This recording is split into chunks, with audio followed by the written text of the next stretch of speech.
Bueno, un gusto nuevamente estar con ustedes. Hoy día vamos a tocar un tema muy interesante. Ese tema está colocado justamente en esta fase ya que pasamos al estudio de los trastornos mentales en sí. Ya ustedes han revisado y han profundizado en el estudio de la psicopatología, o también llamada semiología psiquiátrica. Y ahora ya vamos ahí, vamos a ir viendo los diferentes trastornos mentales que pues han sido clasificados, que son consensos internacionales, y uno de ellos, y un grupo de ellos, justamente son los trastornos somatomorfos.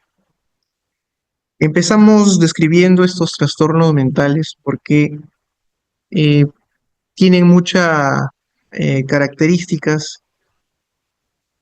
que hacen suponer en primera, a grosso modo, de que podría tratarse de un problema físico. Las expresiones son físicas y entendemos pues que los trastornos mentales son eso, ¿no? Son trastornos mentales, es decir, características mentales con alteraciones mentales. Ya hemos visto que pues pueden haber alteraciones del pensamiento y habrán observado, entrevistado a pacientes esquizofrénicos o pacientes bipolares con alteraciones del ánimo. Pero lo interesante de este grupo es que lo nuclear es la presencia de síntomas físicos. Y estos síntomas físicos son los que van a originar la presencia de síntomas mentales. No necesariamente originar, pero van a acompañar. Es el punto de partida para que aparezcan la psicopatología que acompaña estos trastornos. Entonces empecemos. Bien, esa es la agenda de hoy. Empezamos con algo histórico breve. Es importante entender esto porque hay el concepto de psicosomático, que no creo que sea la primera vez que lo escuchan. Imagino que en otras especialidades se los han comentado. De hecho, es el principio por el cual actualmente nosotros hacemos el abordaje en el paciente y vamos ahorita a saber por qué. Todo empieza con este médico, Joan Einrod, que en su tiempo, siglo XVIII, publica este libro, y en este libro eh, nos habla de la importancia. En esa época había pues predominaba los conceptos religiosos. Él hablaba que el alma era el núcleo del ser y de ahí salían las alteraciones físicas y las alteraciones del alma como tales. Pero le daba mucha importancia a lo que es a la personalidad en la enfermedad y el rol de los factores sociales en los trastornos mentales, ya que recordemos que ya en esos tiempos, siglo XVIII, y ya se había instaurado un modelo médico, ¿no? ¿Y el modelo médico cuál era? El modelo anatomoclínico. El paciente, el cadáver, en las grandes escuelas de medicina de Francia, de Alemania, eh, se hacía, se estudiaban a los cadáveres y se encontraba una lesión que posiblemente era la causa de su muerte, ¿no?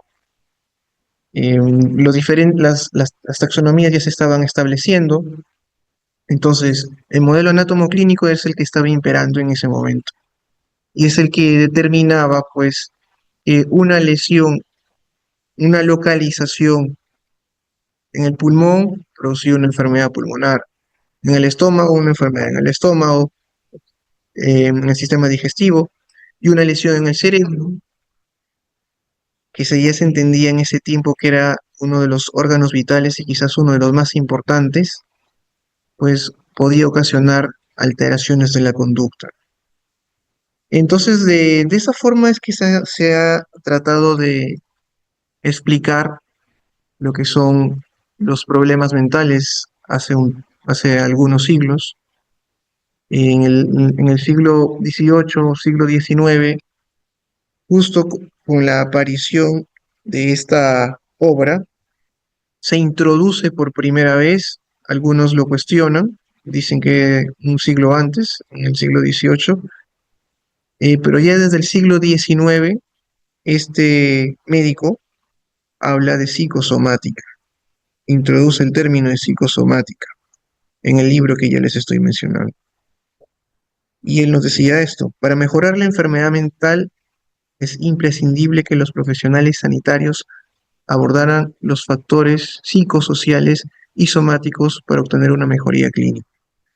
Hay que entender que aquí, pues el concepto de mente no es estrictamente como lo conocemos ahora, ¿no? Pero aquí lo relevante es que este médico nos habla de que no solamente tenemos que prestarle importancia a las alteraciones, los síntomas o signos físicos, tos, lesiones en la piel, u otras cosas más que en ese momento se conocían, sino también a otras causas no biológicas, no físicas, que venían del alma, por ejemplo, ¿no? Y que en ese tiempo pues todavía no estaba muy consolidado esto de la psicopatología, que ahora ustedes estudian, pero ya se tenía una noción de lo que era pues estado de ánimo, de lo que era pensamiento o alteraciones de la voluntad, ¿no? Por ejemplo. Entonces, él nos introduce hasta este punto, este campo. Posteriormente surgieron algunas eh, opciones que decían que no era el primero que había hablado de psicosomático, sino Jean-François Picot en Francia, aunque el médico es de otra nacionalidad, que en el siglo XVIII ya hablaba de psicosomática. El hecho es que ya desde el siglo XVIII, aparentemente, de manera oficial, en el siglo XIX, ya se comenzaba a tener la idea de que no solamente debemos abordar al paciente en su aspecto físico, sino hay otros aspectos como el mental, incluso factores sociales que pueden tener mucha relevancia en lo que es el desarrollo de su enfermedad, en la conservación de su salud. Entonces, tenemos lo que es, pues, aparece ya en el siglo XX, a partir de este concepto de psicosomática que ya se había propuesto en el siglo XIX, lo que es la medicina psicosomática, que es una opción, de hecho, especialidad en algunos países actualmente, que trata de estudiar al paciente como un todo, ¿no? Donde no solamente se va a observar el aspecto físico o las alteraciones físicas, la fisiopatología, sino también las repercusiones que pueden tener en este paciente la psique, incluso el entorno en el cual se desarrolla este paciente, ¿no? Que esa sería la definición de la medicina psicosomática de manera más explayada, como se puede observar en la diapositiva. Y ahí ven en la diapositiva a Félix Desch, que es un médico que trataba a Freud, y en su interacción con Freud, interesante que acopló algunas de las características o teorías del psicoanálisis, de tal forma que se dio cuenta de que era posible explicar por qué algunos pacientes que él trataba, él era un médico internista, eh, algunos pacientes que tenían problemas cardiológicos no mejoraban. Y pues hasta ese tiempo, el tiempo en el que él vivía, a finales del siglo XIX, en las últimas décadas del siglo XIX, no se le daba mucha importancia a lo mental respecto a lo que ya a una enfermedad física instaurada, ¿no? Por ejemplo, pues problemas cardíacos. Y si estos pacientes que tenían problemas cardíacos no se les tomaba en cuenta cómo estaban emocionalmente, por ejemplo, es probable que el problema persistiera, como ahora ya lo sabemos, ¿no? Y lo entendemos de esa forma. Es así que, pues, en el año 22 del siglo pasado, 1922, pues se propone la medicina psicosomática a partir de Felix Dart. ¿Y qué nos dice esta medicina psicosomática? Estos dos supuestos, que la mente y el cuerpo son una unidad y que los factores psicológicos se deben tener en cuenta en cualquier enfermedad. Eso ya lo sabemos, antes era subestimado. Eh, pero ¿por qué esto es importante para nosotros en psiquiatría? ¿Esto tiene alguna relevancia? Por supuesto que sí. Ahí les muestro una moneda. Una moneda tiene dos caras. Aunque es una explicación no definitiva, creo que es una explicación didáctica para que ustedes puedan entender a qué hace referencia todo esto. Cuando hablamos de medicina psicosomática, les mencionaba pues que tenemos que tomar en cuenta no solamente el aspecto biológico, físico, palpable, objetivo, sino también el aspecto subjetivo, la mente, la psique de la persona. Entonces podemos entender y podríamos entender que en realidad en en el paciente hay estas dos sustancias. No me voy a meter a los temas filosóficos, que de hecho sabemos que hay un problema filosófico de la mente-cerebro, de la mente y el cerebro. Tampoco voy a ir al tema de reducción, de un reduccionismo en donde la mente es el cerebro, porque eso es algo que todavía se debate, pero es claramente, es una posición claramente extremista. Simplemente entender que la mente y el cerebro es como si fueran una moneda, ¿no? Por una cara está el cerebro, por una cara está, por la otra parte está la mente. Son las caras de una sola moneda que es el individuo, que es la persona. Entonces, por supuesto que si uno se altera, el otro también va a estar repercutido. Pero si la mente también está alterada, esta tiene repercusiones en el mismo cerebro y obviamente en el cuerpo en sí, ¿no?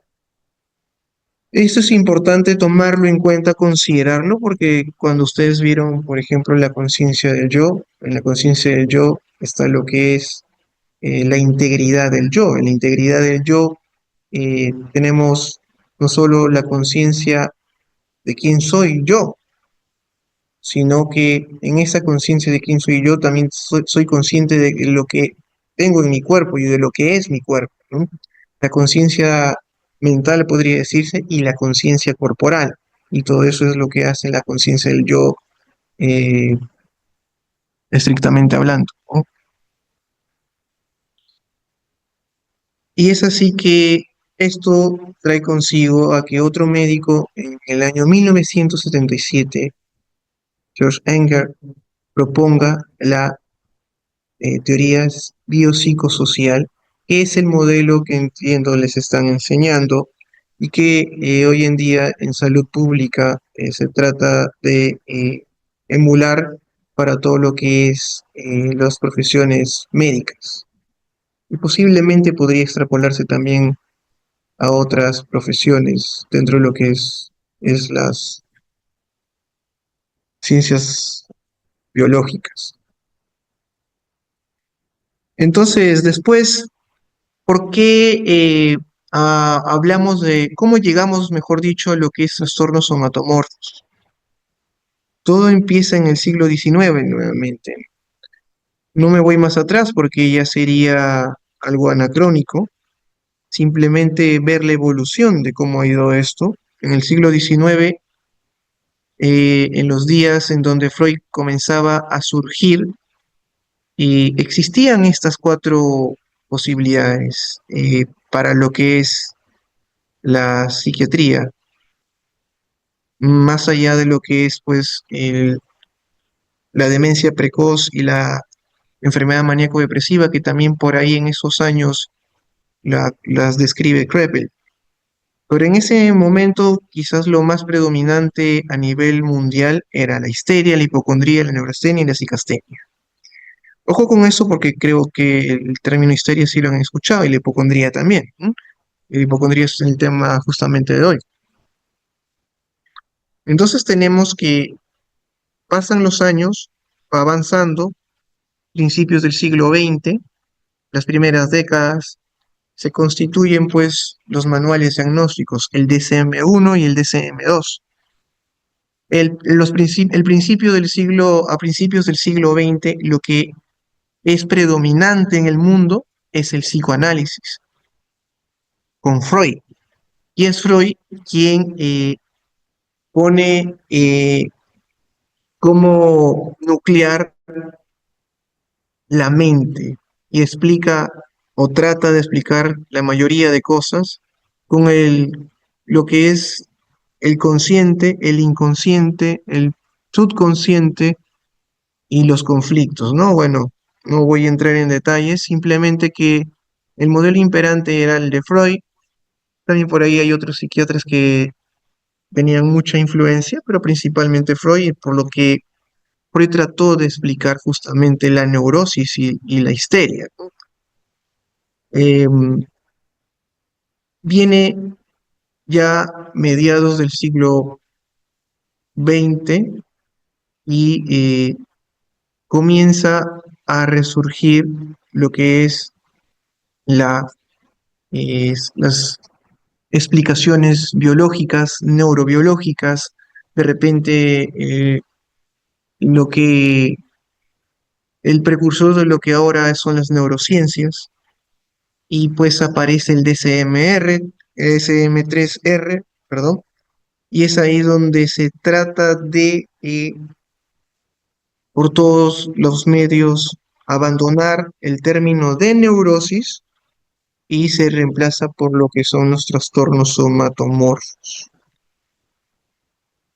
De esta forma, en el DSM-3R llegamos a tener todo esto que habíamos mencionado, todo lo que se había abarcado como neurosis y en sus diferentes formas, a cuatro posibilidades: la hipocondriasis, el trastorno conversivo, el trastorno doloroso psicógeno. Ese es en el DSM-3. Bueno, primero DSM-3, después viene R, que es la revisión de la 3. Y es así como comenzamos a hablar de trastornos somatomorfos. En el DSM-4, después DSM-4-TR, texto revisado, se sigue con el nombre de trastornos somatomorfos, pero se expande a otras categorías más, en donde está el trastorno de somatización, agregado a lo que es la hipocondría, y el trastorno dismórfico corporal. Y diríamos que se agregan tres categorías más, que son el trastorno somatización, somatomorfo indiferenciado y el trastorno dimórfico corporal. Pero que finalmente en el DSM-5, toda esta categoría de trastornos somatomorfos pase a llamarse trastorno de síntomas somáticos y relacionados. Enfocaré mi exposición principalmente en DSM-5, ya que es justamente quien ha estudiado y ha hecho los cambios respectivos y ha profundizado el estudio en lo que antes se llamaba trastornos somatomorfos, ¿no? Entendiendo pues que también hay otro manual diagnóstico que es el CIE. Sin embargo, el CIE que se sigue utilizando hoy en día es el CIE-10, que pues ya ha sido superado ampliamente por las descripciones del DSM-5, y aunque ha salido el CIE-11 todavía no está siendo ejecutado en la práctica clínica, ¿no? Así que por eso es que vamos a tener como núcleo de nuestra discusión el DSM-5. Entonces, en el DSM-5, lo que se denominaba trastornos somatomorfos se llama ahora trastorno de síntomas somáticos y relacionados, y hay 5 categorías.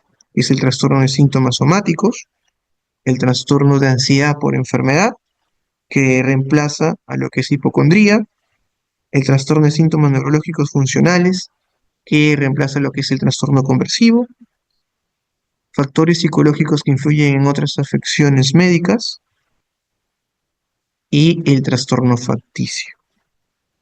Importante aquí, como puede observarse, que hay cambios en las denominaciones. Como todo en la vida, las cosas van cambiando, ¿no? Y van cambiando de acuerdo a la historia, de acuerdo al contexto. Y esto es muy importante entenderlo, ¿no? Porque hoy en día, en pleno siglo XXI, muchas personas se sentirían aludidas y quizás ofendidas si es que les decimos, eres histérica, eres histérico, estás neurótica, estás neurótico, ¿no? Eh, y lo utilizamos a veces de forma peyorativa, en contextos coloquiales, como insultos, ¿no? Estás histérica, estás histérico, pero ahora ya entendemos de que pues eso que ha quedado en el, en el imaginario de las personas pues no está tan alejado, ¿no? De hecho, son términos que se utilizaban hasta el siglo pasado, pero justamente como fueron degenerando y fueron utilizando todos estos términos con fines peyorativos, es que pues a nivel mundial los consensos decidieron cambiarle de nombre a los que ahora conocemos como trastorno de ansiedad por enfermedad, reemplazando la hipocondría, porque hipocondría podía o puede ser considerado peyorativo para los pacientes que lo tienen, y el trastorno de síntomas neurológicos funcionales para lo que es el trastorno conversivo. Ahora ustedes dirán, ¿no? Porque no comenté esto. ¿Qué significa trastorno conversivo? Conversivo básicamente porque los pacientes que que tenían y que tienen este problema, en realidad lo que pasa es que tienen alguna alteración neurológica, por ejemplo, no pueden caminar, hay una parálisis, y esa parálisis tiene toda una evaluación neurológica, todo un examen neurológico completo, incluso exámenes complementarios, y no hay nada que pueda explicar eso. Así que por eso que en el DCM 3 se le llamó trastorno conversivo, porque está la premisa de que el problema psicológico que tiene la persona se convierte en una alteración en el funcionamiento de, pues, en este caso, motor de la persona que está con la parálisis, ¿no? Por eso se le llamaba trastorno conversivo. Y eso no es algo que vamos a profundizar hoy día, lo van a ver en otro momento, pero para más o menos lo puedan entender, ¿no?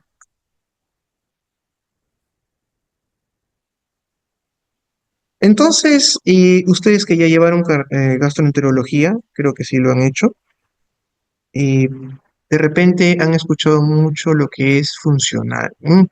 En cardiología, también en otras especialidades, o probablemente en neurología, pero siempre que por ahí escuchen esa palabrita de funcional, alude a pues a problemas o expresiones físicas que no tienen una explicación médica, fisiopatológica, no hay una etiología y pues se entiende, se comprende que tienen una causa psicológica.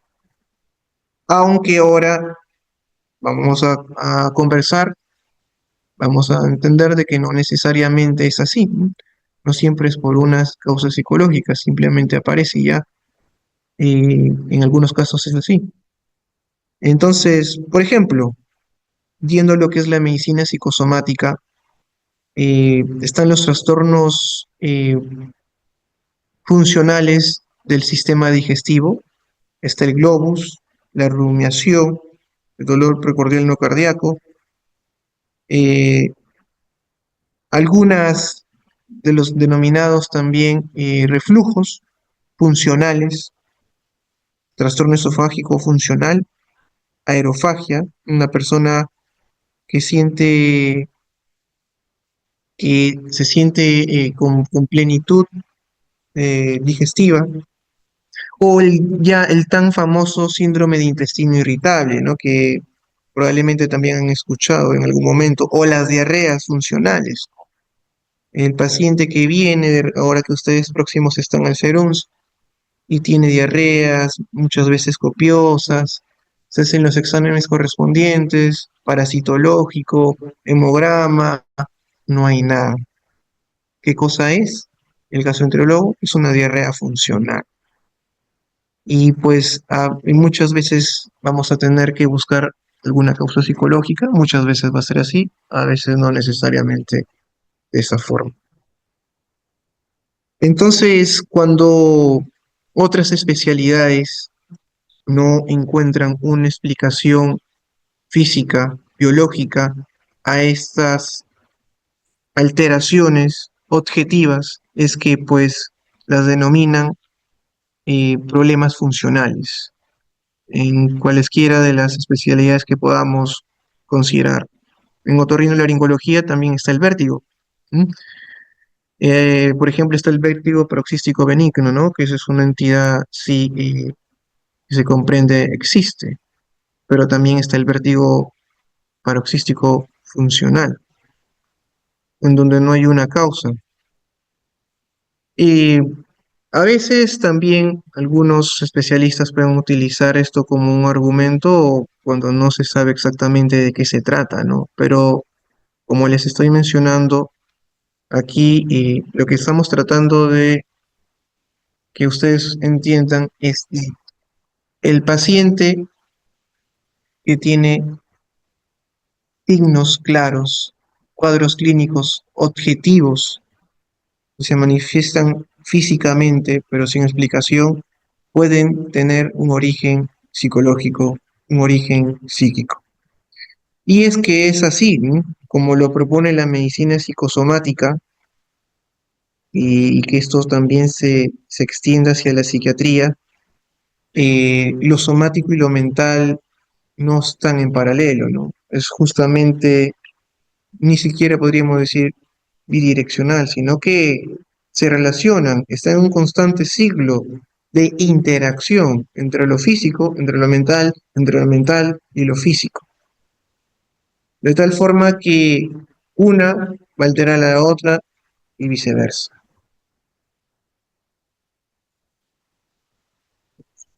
Aquí podemos entender un poco mejor de lo que yo les estaba hablando, cómo ha ido la evolución. En el DSM-4, los denominados trastornos somatomorfos eran estos, se pueden observar en la parte izquierda, columna izquierda, y cómo estos fueron reemplazados en el DSM-5, ¿no? Por ejemplo, el trastorno, lo que llamamos ahora trastorno de síntomas somáticos, incluiría lo que antes era trastorno de somatización, somatomorfo indiferenciado, trastorno por dolor. Esto es básicamente para que tengan una idea, ¿no? Ahorita vamos a explayarnos en cada uno de ellos, bueno, algunos de ellos, y vamos a profundizar en su concepto. Pero aquí cosas relevantes como hipocondría, ¿no? Que hipocondría es como se denominaba, al ser considerado un término peyorativo, ahora se ha cambiado por trastorno de ansiedad, por enfermedad, porque sí, sí, francamente, el paciente que tiene este problema tiene una ansiedad muy grande por tener la idea, la creencia de que puede presentar una enfermedad o que va a presentar una enfermedad. Y bueno, otros, otros puntos no cambian mucho. La forma por conversión sigue siendo el mismo. El trastorno dimórfico corporal ha pasado a lo que son trastornos del espectro obsesivo y otros puntos que sí están aquí, no se han modificado. Entonces, en la visión actual, los trastornos somatomorfos denominados, básicamente lo que ha cambiado es la denominación de trastorno de síntomas somáticos. Somatomorfos, pues a que hacía alusión, ¿no? Que eran trastornos que tenían o que tienen eh, la expresión somática, pero no necesariamente son somáticos.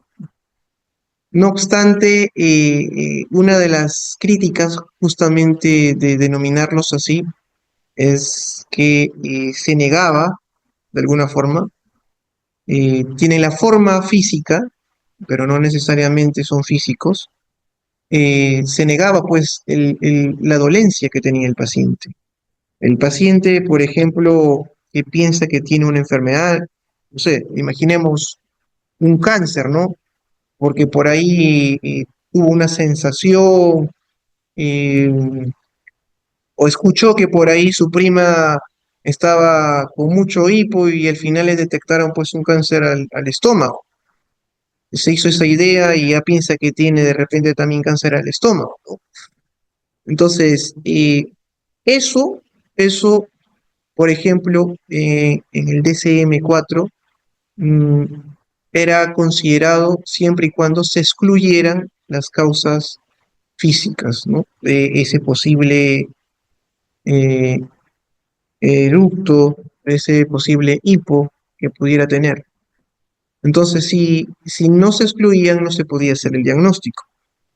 Y por lo tanto se subestimaba y probablemente en algunos casos se menospreciaba los síntomas y el malestar psicológico, emocional que presentaba el paciente, ¿no? Porque el paciente que comenzaba a tener esa sensación o que tenía estos síntomas como hipo y tenía la idea de que tenía un cáncer, o sea, realmente se siente mal, realmente está sufriendo, pero cuando iba a un gastro, el gastro le decía, no, yo te hice la evaluación física, ya te hice los exámenes complementarios, una endoscopía, etcétera, no tienes nada, vaya al psiquiatra. ¿Sí? Y pues eso es lo que lamentablemente hoy en día suele suceder, todavía suele suceder. Es algo que tenemos que ir cambiando. Es por eso que con buen criterio consideraron hacer esa modificación en el nombre, ¿no? Pero pues igualmente no cambia mucho. Hay ciertas modificaciones, pero los cambios no son completos, ¿no? Por eso es que se sigue conservando el nombre de esta exposición como trastorno somatomorfo. Pero ¿cuáles son las claves de estos trastornos somatomorfos o hoy denominados trastornos de síntomas somáticos y relacionados? Son tres. Uno, que la formulación diagnóstica se basa en los signos y síntomas presentes en el paciente, más que en la ausencia de una explicación médica para los síntomas, ¿no? Partiendo del mismo ejemplo, el paciente que tiene hipo y cree tener eh, cáncer, eh, nosotros vamos a considerar al paciente como un paciente no solamente, no vamos a excluir de considerarlo un paciente solo porque en otras especialidades ya lo descartaron. Al haber descartado el cuadro clínico, al haber descartado exámenes complementarios. Es un paciente y tiene que ser abordado. Segundo, el énfasis está puesto en la forma en que los síntomas se presentan e interpretan por el paciente. Y eso es algo muy importante que quizás no se le daba tanta relevancia. El paciente interpreta su forma el síntoma y quizás tiene un hiperfoco en el síntoma que está presentando. Le da tanta importancia y se hace ideas y sobre ideas, pues que producen un sobreestímulo y finalmente un sufrimiento en quien la padece. Y tercero, la presencia de un diagnóstico médico no excluye pues la posibilidad, que de repente es uno de los temas que por ahí tiene ciertas críticas, ya que puede ser que un paciente tenga, por ejemplo, una enfermedad cardiovascular, una enfermedad coronaria, por ejemplo, y en algún momento pues ha tenido una angina, ¿no? Donde el dolor, ustedes saben, pues es precordial. Lo tuvo en algún momento, pero ahorita ya no lo tiene, y de repente en un momento dado eh, siento un dolor en el pecho y el paciente ya comienza a pensar de que puede ser nuevamente angina o que puede ser algo mucho peor, un colapso al corazón, no lo sé. Entonces, en ese sentido, de repente a veces hay algunas corrientes que pueden criticar, pero mm, viéndolo de un punto de vista amplio, y ustedes también podrían analizarlo, aquí la importancia es que se le tiene que dar es al paciente, porque el paciente incluso si tiene una enfermedad médica, si es que comienza a sufrir desproporcionadamente, exponencialmente, por ese síntoma que no necesariamente está correlacionado con el problema físico subyacente, entonces tiene que ser abordado porque el paciente está sufriendo. Entonces, lo que nosotros vamos a abocarnos a discutir básicamente son estos tres puntos. El trastorno de síntomas somáticos, el trastorno de ansiedad por enfermedad, antes llamado hipocondría, y factores psicológicos que influyen en otras afecciones médicas. Aquí un poco de epidemiología, siempre es importante tomarlo en cuenta. El trastorno de síntomas somáticos tiene una prevalencia de 4 a 7% en la población general. Obviamente que en establecimientos de primer nivel, en zonas de primer nivel de atención, en la atención primaria, van a ser mayores. Y de hecho que estos pacientes los van a ver más ustedes que posiblemente yo, porque estos pacientes aún hoy, en siglo XXI, sigue habiendo pues estigmatización a los problemas mentales, ¿no? Entonces, que a un paciente que va a cardiología, que va a otorrino, que va a neurología le diga, no, tú no tienes nada, tienes que irte al psiquiatra, puede ser impactante, puede ser chocante al grado, pues que de repente lo primero que puede decir es, ¿usted me está diciendo que estoy loco? Y eso es algo que tenemos que ir cambiando y es por eso que ustedes están llevando este curso, para que entiendan que también hay un trasfondo en todos estas ideas y pensamientos. En el trastorno de síntomas somáticos es más frecuente en mujeres, en realidad la mayoría, como la mayoría de trastornos mentales y en especial los trastornos somatomorfos, son más frecuentes en mujeres, pero también son frecuentes en pacientes que tienen bajo nivel socioeducativo y económico, ¿no? Ojo con eso, en especial en el trastorno de síntomas somáticos. Suelen aparecer en la tercera, cuarta década de la vida, 20, 30 años, predominantemente, no quiere decir que no pueda aparecer antes o después. Hay niños y ancianos que pueden presentar cuadros clínicos de este tipo, pero eso sí, ojo con eso, es la presencia de las comorbilidades. Y la mayoría de problemas que pertenecen a este grupo, de trastornos mentales de este grupo, tienen depresión o trastornos de ansiedad. Y otras enfermedades médicas, físicas, que pueden también intensificar el problema.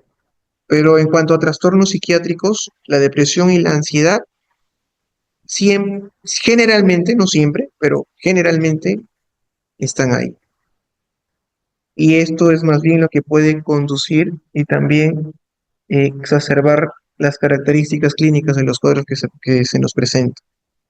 En cuanto a trastorno de ansiedad por enfermedad, lo que antes se llamaba hipocondría, la prevalencia es variable también, es más se tienen datos de prevalencia más puntual que general, en la anterior era general, eh, pero aquí la diferencia del anterior, no hay diferencias de género, puede aparecer tanto en hombres como mujeres, eh, y tampoco tiene mucho que ver con el nivel socioeducativo, el que es más preponderante en lo que son los trastornos por síntomas somáticos.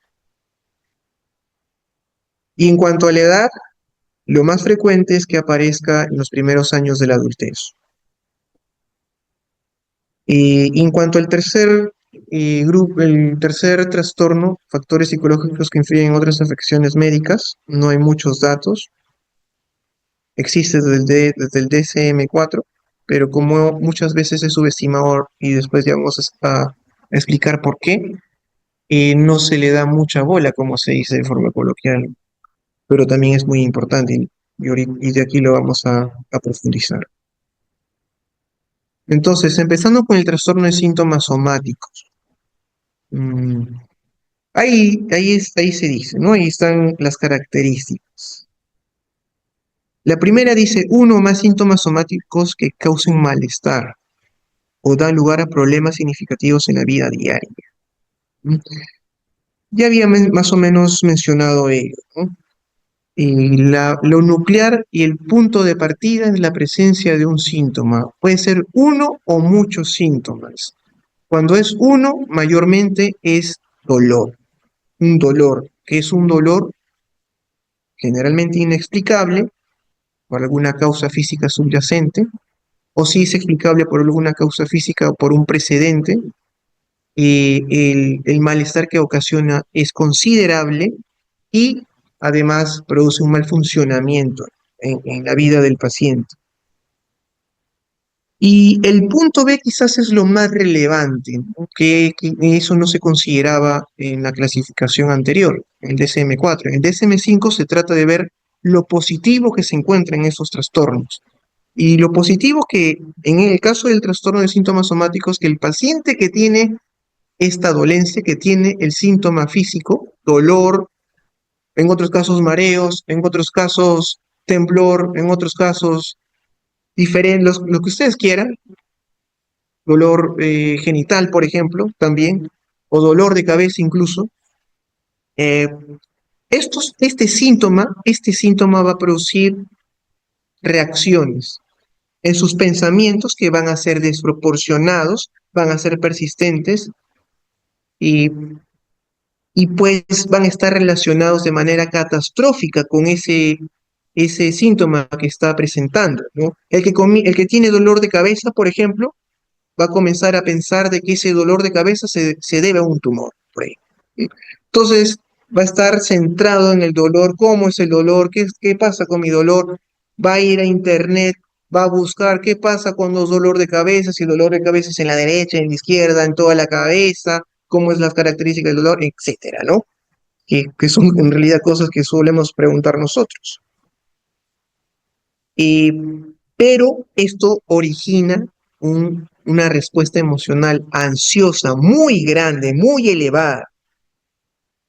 Y pues eh, el tiempo y las conductas siempre van a estar relacionadas a eh, poder consumar o tener una mejor noción sobre el síntoma que está presentando. Ya les decía, buscar médicos, buscar parientes que han tenido lo mismo, buscar incluso en internet algún foro de pacientes que tienen esto o lo que están presentando. Y pues esto es desgastante porque va a interferir en su funcionamiento en uno o varios escenarios de su vida y pues también incluso puede presentar conductas que interfieren en sus relaciones interpersonales, ¿no? Probablemente las más próximas relaciones maritales, relaciones con sus hijos, relaciones con sus familiares o las relaciones laborales. Y el C, bueno, como les decía, nos dice que aunque algún síntoma físico pueda no estar continuamente presente, el estado sintomático es persistente. Claro, es decir, aquí nos ponen un criterio de 6 meses que el paciente tiene este síntoma ahí presente, molesto, incómodo, y entendamos que el síntoma que presenta este paciente es de una intensidad moderada a severa, ¿no? No es una intensidad leve. Eh, Ahora, claro, ustedes me dirán, pero el dolor es subjetivo, sí, claramente el dolor es subjetivo, pero cómo lo percibe el paciente es justamente a cómo nosotros tenemos que entender y comprender el sufrimiento que tiene.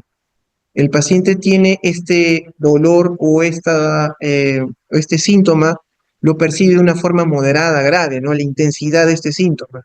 Por ejemplo, hay pacientes que nos vienen bueno, no emergencia, sino consultorio, que ya han pasado por otorrino, que han pasado por neurologías, tomografías, resonancias, todo, audiometría y se marean, constantemente mareados, no pueden, no caminan, no pueden caminar, se paran, han hecho ejercicios, les han hecho fisioterapia, de alguna forma eso ha podido mejorar algo, pero se marean, se marean y tienen los mareos constantemente, le da vuelta eh, el entorno y, y pues vienen para que nosotros podamos ayudarlos.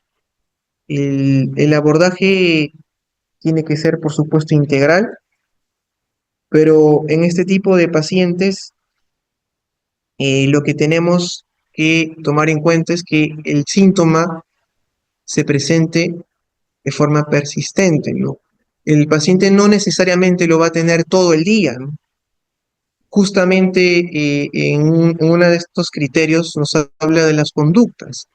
El paciente va a tener conductas que van a evitar Va a evitar situaciones, conductas, personas, escenarios que puedan exacerbar o intensificar eso, ¿no? Obviamente, si un paciente tiene mareos, no se va a subir a una montaña rusa, no se va a ir a un parque de diversiones, no va a manejar, o no se va a ir a un lugar que tenga mucha altitud, ¿no? Es lógico. Todas esas circunstancias puede privarse para evitar, pues, que este síntoma sea muy notable o se intensifique más, ¿no? Ahí nos dice que el especificador con predominio de dolor, como les dije, muchas veces ese es el único síntoma presente y el dolor suele ser muy moderado, severo, muy grave. Bueno, también especificar si es persistente o no. No, como les decía, no necesariamente tiene que estar todo el día, todos los días, pero durante 6 meses este está presente. Y la intensidad, pues, está relacionada con el número de síntomas. Y, aquí importante tomar en cuenta esto, ¿no? La presencia de los síntomas sin explicación médica deben tener estos 3 puntos. El modo de presentación atípico. Nosotros entendemos, por ejemplo, que cuando tenemos un dolor en fosa ilíaca derecha y que éste empezó en hipocondrio derecho o en mesogastrio y ha sido así un dolor migratorio, probablemente nos referimos pues a una apendicitis, ¿no? Pero si un paciente te viene con un dolor en hipocondrio derecho, después este se va a hipocondrio izquierdo, después se va a fosiliaca, después se va a flanco derecho y después izquierdo, no tiene una presentación típica, ¿no? No es una forma coherente, ¿no? Que ya se ha descrito. El curso también, el curso y la evolución que tiene no es la adecuada. De repente el paciente tiene dolor muy intenso, insoportable, va a emergencia, le dan el tratamiento, mejora, y está bien así durante 2 meses y nuevamente vuelve a aparecer de forma leve y después muy fuerte y después ya no tiene un año y entonces esa forma, ese curso no es tampoco coherente y nos aleja pues del problema, ¿no? Físico y nos inclina más hacia este tipo de problema psiquiátrico. Las pruebas complementarias y pues que se hacen han descartado, nos han alejado de la posibilidad de un problema pues de origen orgánico. Y el trastorno de síntomas somáticos suele ser crónico, suele ser fluctuante, ya les dije, ¿no? Intermitente. eh, y pues una de las características es que en el 50% de los casos puede remitir, es decir, que desaparecen los síntomas. Y para eso, y esto puede aumentar pues con el abordaje, el tratamiento que se instaura, ¿no? A eso se refiere sin tratamiento. Y los factores de buen pronóstico son estos 4: la ausencia de una patología médica o trastorno de personalidad. Como les decía, ¿no? Mm, si lo vemos todo desde un punto de vista psicosomático, el paciente que tiene una forma de ser peculiar, por ejemplo, que es muy eh, irritable, tiene una tendencia a ser irritable, vamos a ponerlo como ejemplo, Sabemos que hay clústeres de personalidad, pero pongamos por ejemplo que es una persona impulsiva y pues esto no va a ayudar de repente pues a mejorar este síntoma de mareo, ¿no? Una persona impulsiva que de repente pues se le ocurrió de que quiere algo y necesita ese algo y se va, no sé, en la madrugada a comprarse ese algo, eh, a pesar de que tiene los mareos, pues estos mareos van a intensificarse, ¿no? Van a exacerbarse por estas actitudes. El inicio brusco de la sintomatología es un factor de buen pronóstico, eh, ya que lo interesante es que al ser brusco es más llamativo, el paciente le da más atención y obviamente que va a acudir más rápido al especialista, ¿no? No psiquiatra, y posiblemente va a llegar más rápido al psiquiatra. Les decía pues que uno de los factores que se asocian son el mal nivel socioeconómico, el bajo nivel educativo. Una persona que no entiende qué es lo que tiene y no sabe describir qué es lo que tiene se va a desesperar más que una persona que sí sabe, ¿no? Y que entiende que de repente pues, que lo que tiene simplemente es mm, un adormecimiento, ¿no? Todos sabemos que si estamos sentados mucho tiempo, se nos va a adormecer la pierna, pero alguien que desconoce eso va a sentir, pues, no sé, que es una parálisis, es un derrame cerebral, ¿no? Según algunos pacientes, según algunos pacientes. Y pues tener en cuenta que como estos trastornos, en especial de síntomas somáticos, es comórbido con depresión y ansiedad, si hay un adecuado abordaje, incluso temprano, de estas comorbilidades, es muy probable que también el problema de síntomas somáticos mejore.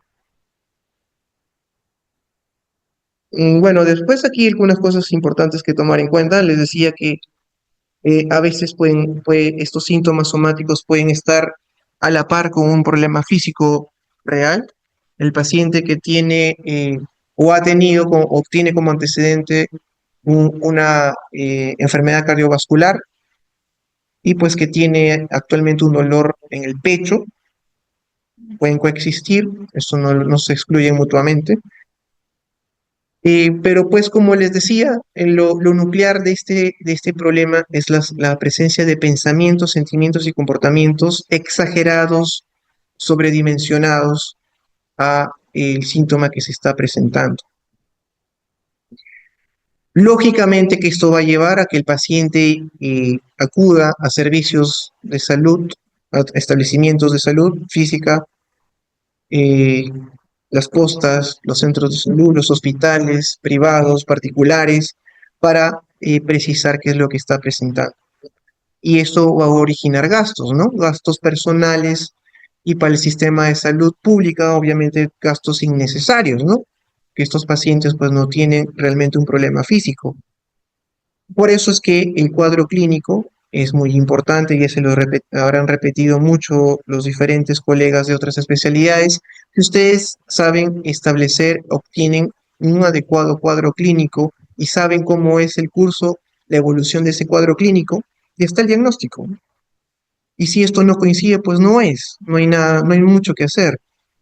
No hay necesidad de siempre estar pidiendo exámenes complementarios como resonancias, tomografías, de repente cosas más sencillas como exámenes de sangre, ¿no? Examen de orina, o ya, si vamos a radioimágenes, una radiografía simple, ¿no?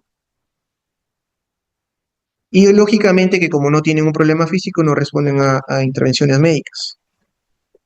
Y lo que sí es importante, y eso sí tienen que tomarlo en cuenta, si es un paciente que ustedes consideran o presumen que puede tener este tipo de trastorno, debemos evitar las intervenciones, porque estas intervenciones más bien refuerzan. Y estos pacientes pueden pensar más bien que no se le ha hecho adecuadamente la intervención, por lo tanto que me repite la endoscopía, el enterólogo, el segundo no lo hizo bien, le faltó esto, me voy al tercero y el cuarto y así. Sienten que las intervenciones, los tratamientos no han sido suficientes y es por eso que siguen teniendo el síntoma que sienten. El trastorno de ansiedad por enfermedad, antes llamado hipocondría, Em, Tiene características semejantes al anterior, pero lo nuclear es lo siguiente. Mientras que en el trastorno de síntomas somáticos nos centramos en el síntoma, en la dolencia, en el trastorno de ansiedad por enfermedad, antes llamado hipocondría, nos vamos a centrar en el diagnóstico. Ejemplo, un paciente comienza a eructar y tiene antecedentes en su familia, por ejemplo, de que su, no sé, su padre murió por cáncer del estómago porque eructaba mucho y vomitaba, tenía náuseas, etcétera, pero empezó así. Con ese signo, pues con ese síntoma acudió al gastroenterólogo y de ahí se hicieron todos los exámenes correspondientes y finalmente le diagnosticaron eso, ¿no? Entonces se hace la idea, tenemos ese punto de partida, pero ese eructo, en el caso del paciente con ansiedad por enfermedad, es un eructo como cualquiera podríamos tener. No es una magnitud que causa un malestar físico considerable, moderado o severo, como sí sucedía en el trastorno de síntomas somáticos. Es un eructo como cualquiera.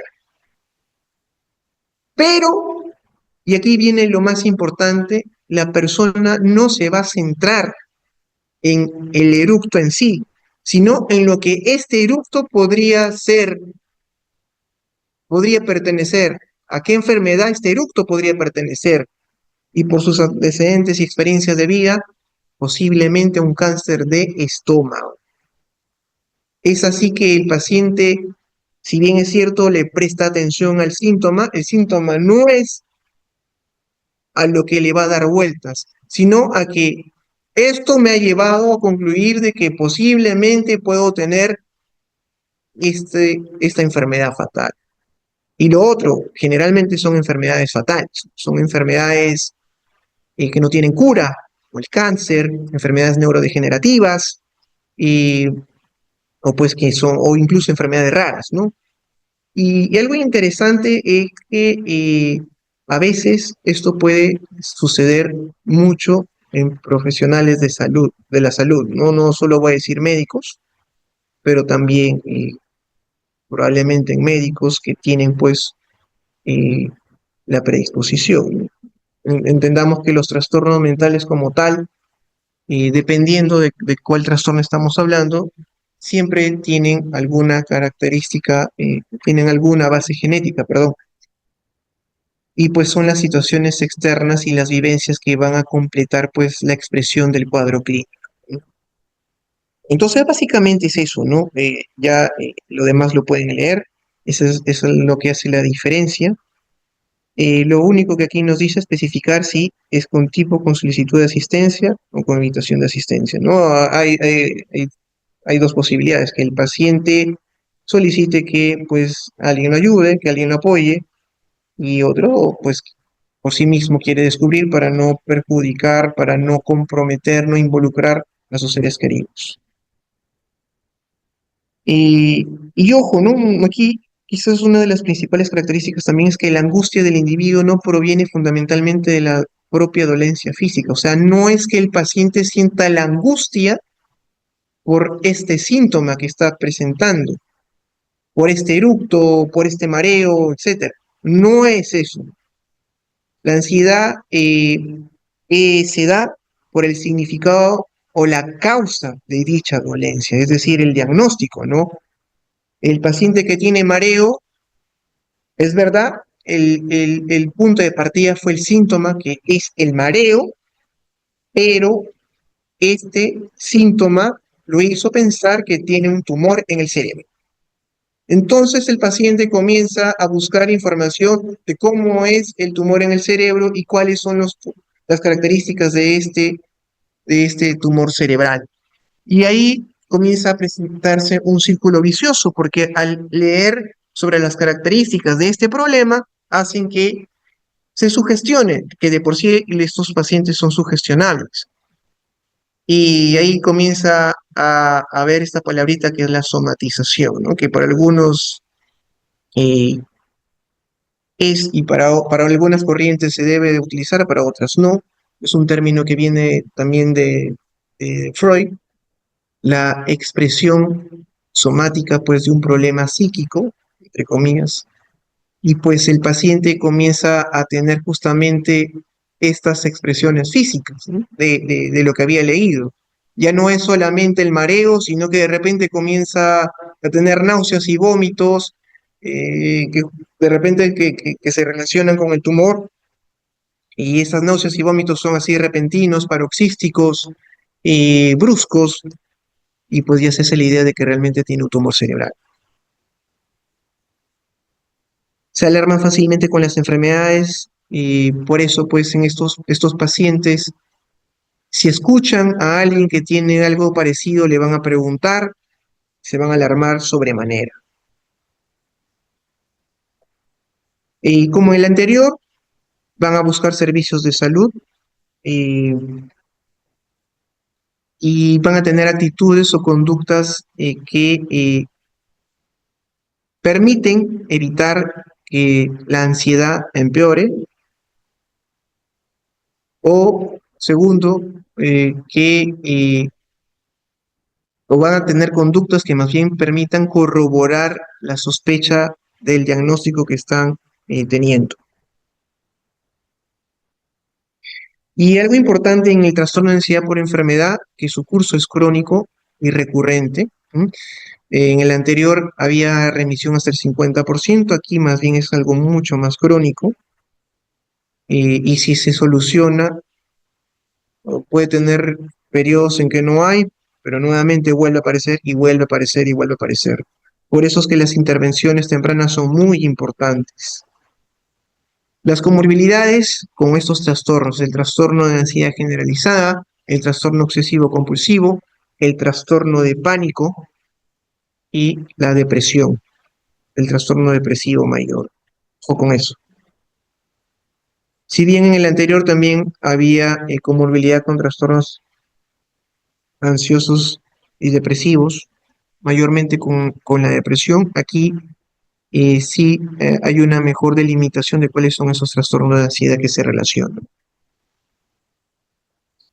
Y bueno, finalmente, factores psicológicos que influyen en otra afección médica.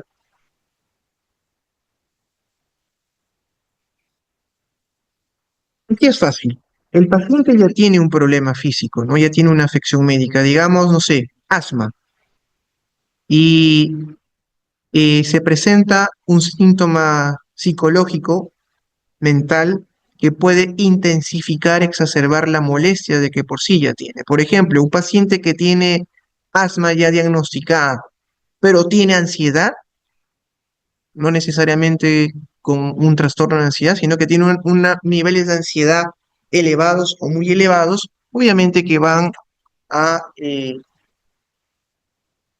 a producir una alteración en la percepción de los síntomas del asma, ¿no? De por sí, la ansiedad puede concurrir con algunas características de falta de aire, de opresión en el pecho, que también son características del asma. Y entonces el paciente puede confundir y pues de repente utilizar más su inhalador, ¿no? Y sabemos que el inhalador de por sí también tiene consecuencias y efectos adversos, producir palpitaciones y se hace un círculo vicioso.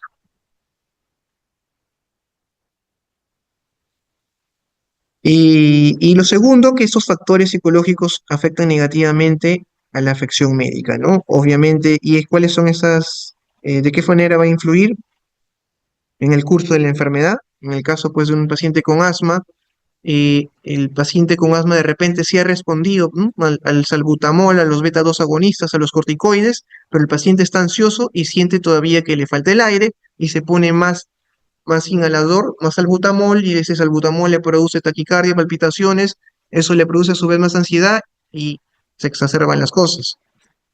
Y esto obviamente que va a interferir en el tratamiento, ¿no? Porque si un paciente, por ejemplo, que está con asma, utiliza demasiado el inhalador, o de repente le han dicho que tome prednisona, pero como él piensa que la prednisona, tomar más prednisona le va a mejorar o despejar las vías respiratorias, se toma cinco prednisonas y se produce un síndrome de Cushing, ¿no? Y afecta a todo. Bueno, los factores psicológicos que pueden producir afectación a un problema físico médico, obviamente que es un trastorno mental, ¿no? Pero también síntomas depresivos ansiosos, no necesariamente como trastornos. El mismo estrés, un paciente estresado va a exacerbar los síntomas físicos que ya tiene. Y la personalidad que tiene, la forma en que se conduce con los demás, la forma en que trata a los demás puede repercutir en cómo va a ir el curso de la enfermedad que padece, física que padece. El estilo de afrontamiento, algunos lo van a afrontar de la mejor manera, otros no, unos más bien se van a aislar, al aislarse no compartir lo que están sintiendo y pues pueden presentar más síntomas emocionales que van a exacerbar mucho más el padecimiento físico que presenta. O por ejemplo, tener actitudes como no hacer caso a las indicaciones que le ha dado el doctor. Nuevamente con el paciente de asma le han dicho que haga dos puffs cada 6 horas y lo hace solamente cuando quiere o cuando siente que le falta el aire. O por el contrario, hace dos puffs y cada vez que siente una sensación de hormigueo en el cuello, ¿no? O lo sé, cosas como esas. Y las afecciones médicas pueden ser enfermedades fisiopatológicamente establecidas como diabetes, enfermedad coronaria, síndromes funcionales también, funcionales como intestino irritable, fibromialgia, o idiopáticos, ¿no? Como el dolor, la fatiga, los mareos, que son un poco más transversales y pueden ser de consecuencia de muchos sistemas, ¿no? Y como decía, pues el trastorno de ansiedad por perdón, los trastornos somatomorfos, y pues dependiendo de qué estamos hablando, van a ser variables, ¿no?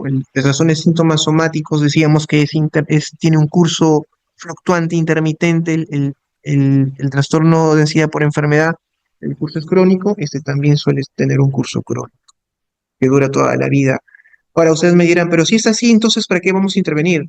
La idea es que si nosotros intervenimos, a pesar de que pueda acompañarle este problema toda su vida, los niveles de ansiedad y el sufrimiento van disminuyendo, van mejorando con las intervenciones psicológicas, farmacológicas, que ahorita después vamos a explicar.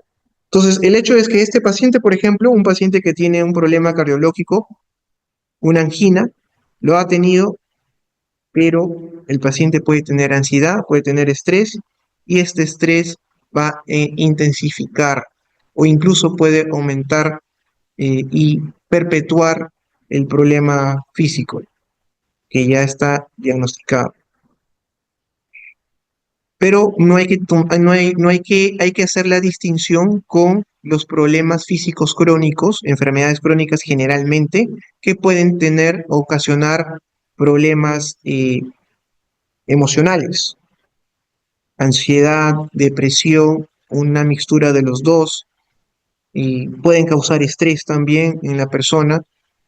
Por ejemplo, en que le detectan una enfermedad, no sé, incapacitante, puede ser impactante y ocasionar una respuesta emocional. Pero esto no es lo que estamos hablando, ¿no?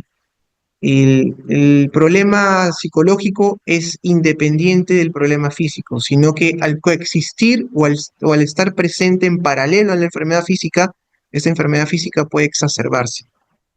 No es al revés.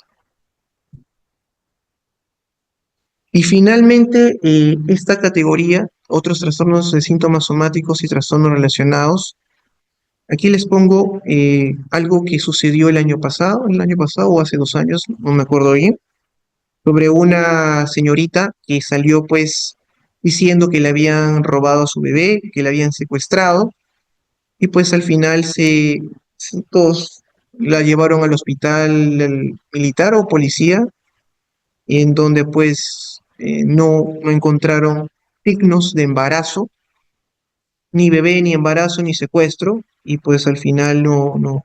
no hubo nada.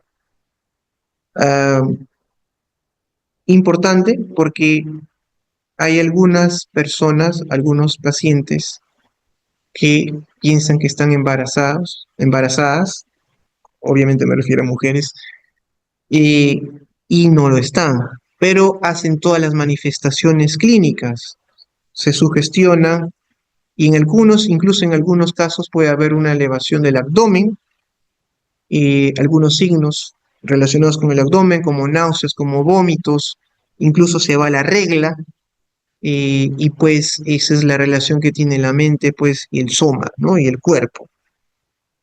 En el caso de esta señorita, cabía la posibilidad de que sí se trataba de pseudociesis, otros decían que no, que era de repente, que no, que mayor, que era posiblemente un problema de personalidad, que era una mentirosa, que tenía una ganancia secundaria, por lo tanto era una disocial, ¿no? Bueno, eso es algo que se podría discutir, pero valga el ejemplo para tomar en cuenta de que hay otras alteraciones que también se expresan como problemas físicos, pues, pero pueden tener un origen psicológico dentro de lo que es lo psicosomático, y pues tenemos que abordarlos, ¿no? Porque estos pacientes pues tienen la creencia, en el caso de la pseudociesis, tienen la creencia de que está embarazada y realmente no es así. Y de lleno no le vamos a decir, oye, tú no estás embarazada, ¿no? Y tenemos que hacer la intervención y ahorita vamos a saber qué es lo que se hace, ¿no? Y después lo otro, pues, tiene que ver básicamente con el tiempo. No habíamos dicho que 6 meses. Si es inferior a 6 meses, sería somáticos breves. En el caso también de ansiedad por enfermedad, si es menor a 6 meses, que es el tiempo de corte que se utiliza para hacer el diagnóstico. Y finalmente el tratamiento. El tratamiento tiene dos partes, uno que es el manejo del paciente. Lo primerito es establecer una adecuada alianza terapéutica con el paciente. No le vamos a decir lo que tú estás diciendo es una mentira, estás equivocado, obviamente que no. Vamos a demostrar un interés sincero por este paciente. Vamos a reconocer, vamos a validar su sufrimiento. Entonces, centrándonos en el cuidado del paciente, vamos a hacer la exploración física correspondiente. Y, a ver, esto de la exploración física depende. Si es que viene con ustedes por primera vez, esto, lo estoy poniendo en un sentido general, no para el psiquiatra. Obviamente que el psiquiatra, cuando ya llegó un psiquiatra, ya ha sido evaluado por diferentes especialidades, ¿no? Muy de forma infrecuente que vengan de frente con el psiquiatra, ¿no? A eso se hace referencia. Y que el médico que ve este tipo de pacientes tiene que hacer las exploraciones físicas para poder decir pues que realmente no hay una causa física que condicione la aparición de los síntomas, ¿no? Como el que pertenecen a este espectro. Evitar procedimientos diagnósticos, ya les dije que esto puede exacerbar y puede producir un círculo vicioso. Y sobre todo enfocarse en que lo que tenemos que lograr en el paciente es mejorar su funcionabilidad. Eh, Validar lo que siente, aquí lo más importante es validar su estado emocional, establecer una adecuada alianza terapéutica, relación médico-paciente, me estoy equivocando, y sobre todo de que el paciente entienda y traduzca con el mensaje que le damos de que lo que queremos es que sea funcional. El problema o la idea no necesariamente tiene que desaparecer, puede estar ahí, pero puede pasar a un segundo plano y a un tercero y a un cuarto y así progresivamente extinguirse. Pero eso no quiere decir que farmacológicamente no podamos hacer nada. El manejo generalmente va a ser de las comorbilidades y como ya hemos visto, estos problemas son comórbidos con ansiedad, con trastornos de ansiedad, con trastorno depresivo, ¿no? Entonces, ¿qué medicamentos tenemos como arsenal? Los inhibidores selectivos de la recaptación de serotonina, los inhibidores de recaptación de serotonina y noradrenalina, y los antidepresivos tricíclicos. Entre paréntesis pongo dolor porque estos dos últimos, los tricíclicos, los inhibidores de recaptación de serotonina noradrenalina, nos ayudarían mucho y de hecho nos ayudan, tipo duloxetina, tipo amitriptilina, a mejorar los síntomas físicos que estos pacientes podrían tener. Y sinceramente he tenido por ahí, a ver, no es que sea muy frecuente, pero habré visto al menos 5 pacientes en mi vida de este tipo. Y pues sí, la verdad que funcionan muy bien los antidepresivos de estas familias, de estas familias. Esto tampoco, o a esto también le vamos a agregar ansiolíticos, tipo benzodiazepinas, el alprazolam, clonazepam, diazepam. Ya van a tener una clase teórica y en seminarios también se va a profundizar eso, ¿no? Y que van a minorar pues los niveles de ansiedad, porque aquí como vemos, una de las emociones predominantes es la ansiedad. Y en segundo término tenemos a la psicoterapia. La que tiene mayor evidencia es la terapia cognitivo-conductual, que va a disminuir los síntomas y pues en conjunto con la farmacoterapia y con el manejo adecuado del paciente, a minorar los costos pues públicos y del mismo paciente, ¿no? La psicoeducación también va a ayudar muchísimo. Y por ahí también recientemente las terapias de tercera generación, mindfulness, terapias de aceptación y compromiso podrían ayudar. Eh, no es algo que se haya estudiado mucho, pero mm, modelos eclécticos también son bienvenidos, por supuesto. Bueno, entonces esto es lo que quería comentar el día de hoy, la bibliografía.